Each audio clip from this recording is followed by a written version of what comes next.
welcome to the DesignCast, and today we're going to be talking about all things design. I'm Stephen Underwood, a student graphic designer from the UK, and every Friday we will bring you the latest news in the design world, answer your questions, and even interview designers and the like right here. You can listen to us wherever you get your podcasts or watch us on our YouTube channel, the DesignCast podcast. So our main topic for today is, how do you know if... Sorry, let me rephrase that. So our topic for today is, do you need tools to design?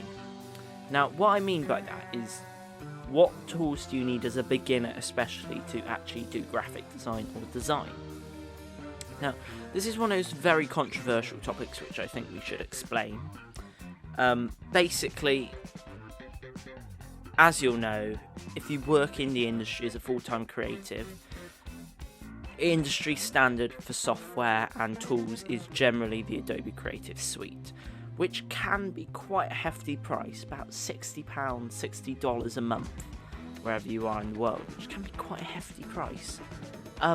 So we're going to be talking about things like that and how you can actually save a bit of money and get a bit of bang for your buck. Just excuse me a minute. Not sponsored. Just want to say, while we're here, is this fruit juice by Robinson's, I think it is reversed on stream, is absolutely amazing. It's lovely. Anyway, sorry, very off topic there. So, yeah. Basically, Adobe software and software like that can be very expensive, so I want to try and save you a bit of that money and get the best for your buck. So, starting off with software. Adobe, as I said, can be very expensive. There's student discounts, school discounts. If you're part of a business, you can pay for your employees. There's certain ways to get cheaper discounts. There's always offers on in the new year, things like that.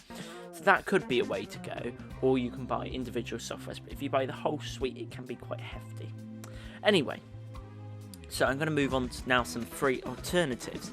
And I'm not going to list them all because there's way too many out there. But if you just do a search for Photoshop Free or Photoshop Alternative on Google or the App Store, depending on what device you're using, there'll be plenty of things out there.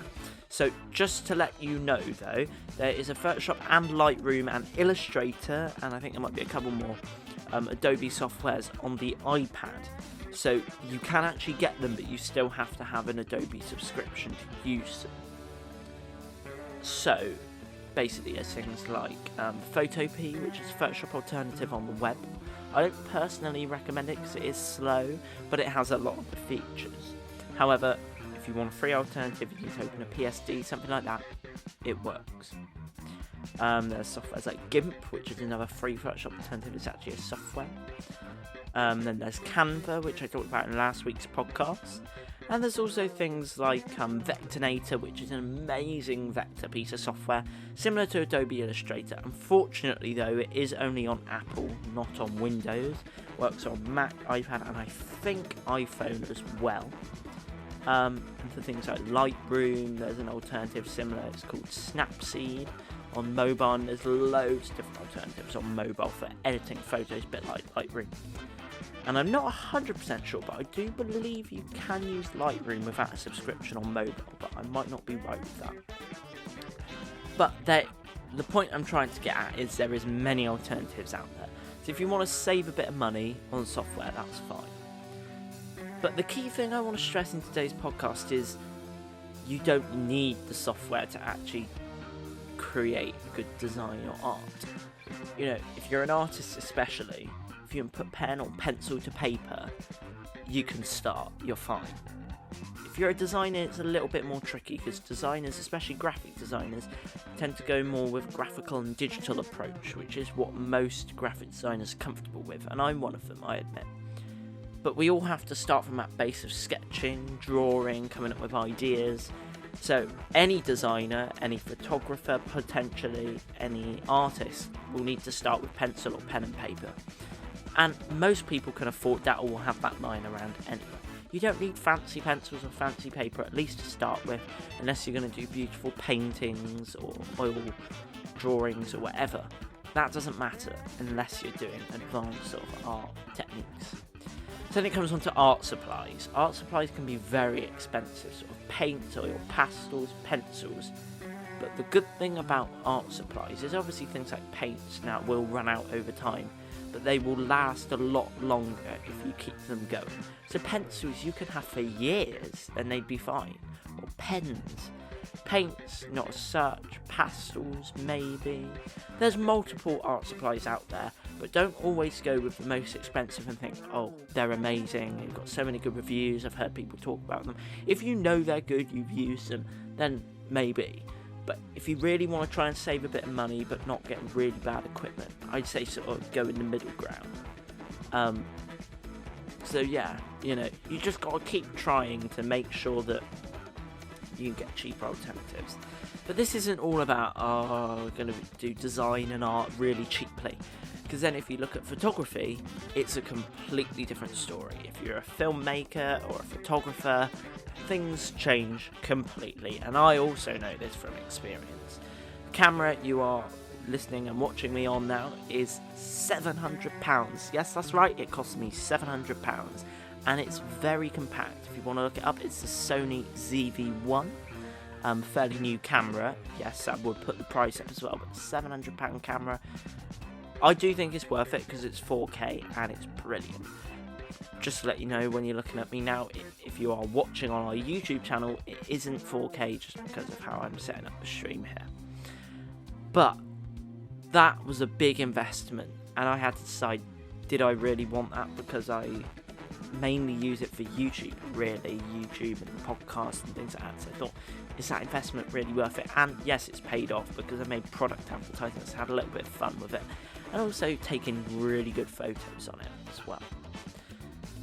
On the other hand, my other camera that I am sort of regretting a little bit now cost around £300, I think, at the time, which seems like a lot, but when you actually strip it back, the particular camera I've got, which is a Canon 4000D, it isn't actually that good of a camera.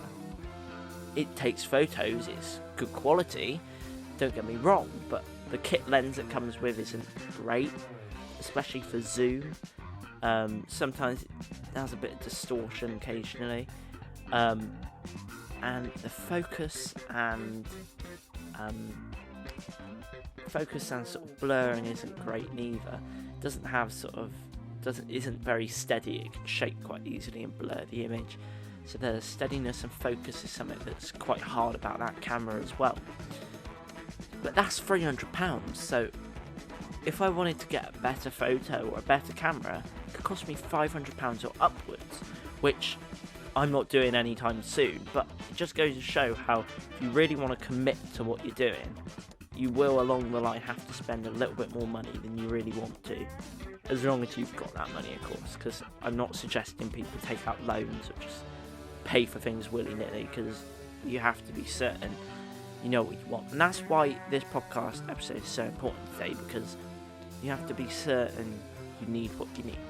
So currently at my setup, if you're watching on YouTube, I know you can't see it because I can't actually show you, but I have an £800 camera, I have a ring light which is about £20, and I have my microphone about another £40. I have my Mac here that I use on a daily basis for my designing work. That cost me about £1,000. So you see, all the kit added up together is very expensive. But if you save up and you know that's what you want, and that's what you need to be productive and actually work well, or to use certain software or whatever, you will be fine. But it's just getting to that point of deciding what you really need, especially if you're starting out a little bit like me on a budget, because I've really struggled to gain some of these over time. But I'm really pleased with what I have, and luckily as a student I have a free license for the Adobe Suite at the moment, so that does benefit me in that respect. But if you are really starting out and you have no money and you want to explore design, art, there's many websites, many applications that are free, and a pen and a piece of paper really doesn't cost that much. So yeah, I think that is pretty much all of the topic. Don't have any questions in yet, but do remember, if you want to send your questions in, you can send them to the DesignCastPodcast@gmail.com. That's the DesignCastPodcast@gmail.com. So if if you send your questions in there about anything design, photography, drawing, art, software, anything you want to know, send them in there and I'll answer them in the next podcast as soon as I can. So just a little heads up at the end of this DesignCast, slightly off topic. I've been working on a very big A-level project on railway safety and transport. I've been working on an animation that I can't quite share with you yet, but I have got some amazing news that I can share soon. And if you want to hear more and see more about that, that will be on my main YouTube channel, Stephen Underwood, or previously known Stephen Underwood Design. You can also look on my Instagram for information about that, stevie.graphics.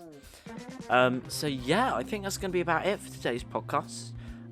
Thanks for tuning in, and don't forget you can visit our website, thedesigncastpodcast.com, and like I said, send in your questions to thedesigncastpodcast@gmail.com. So thank you for listening or watching, and I'll see you in the next one.